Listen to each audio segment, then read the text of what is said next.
Allez, salut les logiques, on se retrouve sur notre point Bitcoin. Alors, on s'attendait aujourd'hui à une journée plutôt baissière puisqu'on était sous l'influence de ces lignes rouges ici d'un momentum de correction, d'accord, qui nous annonçait les targets potentiels entre 20 755 et 20 426 ici.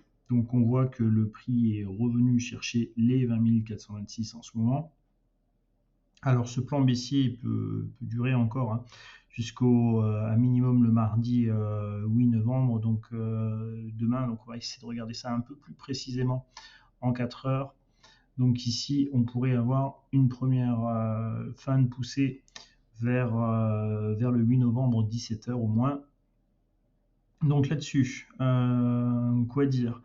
Donc on est en train de travailler les 20 426, d'accord? Donc je rappelle, le but ici, c'est de terminer la phase corrective pour reprendre le plan qui va entre le 14 novembre et le 24 novembre, d'accord? Donc qui nous emmènerait plutôt à aller chercher, suivant les lignes de force qui seront suivies. Pour le moment, on est venu retracer, et donc il faudra voir quelle ligne de force sera suivie après ce retracement. Est-ce qu'on va aller chercher les 21 863, 22 138, éventuellement, voire les 22 917? Bien sûr, ça, ce plan-là, qui est plus ou moins lointain, devra être réactualisé si le prix actuel du Bitcoin vient chercher sa ligne de force ici sur les 19 635. Donc si on vient chercher les 19 635, alors ça aura un impact sur ce plan-là et on devra le réactualiser. D'accord? Donc pour le moment, eh bien, on reste sur cette phase corrective. D'accord. Maintenant, si vous voulez voir un peu plus de près le mouvement pour demain, quand est-ce que les choses peuvent changer, donc ça sera observé. Vous voyez ici la ligne de Shinku qui est toujours en dessous de ses prix. Donc la première chose, pour pouvoir commencer à avoir un momentum de changement, il va falloir avoir cette Shinku qui passe au-dessus de ses prix. Pour le moment, vous voyez que ce n'est pas le cas. D'accord, donc le momentum reste baissier.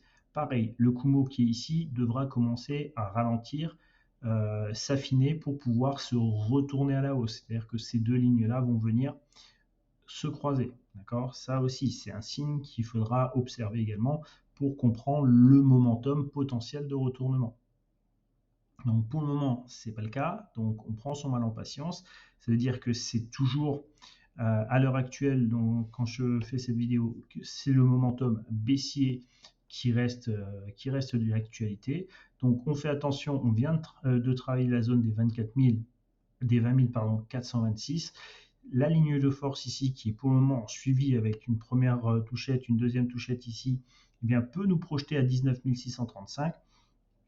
Donc voilà, c'est on va dire le mouvement que je surveillerai pour demain. Voilà, je vous dis à la prochaine vidéo. Salut, salut!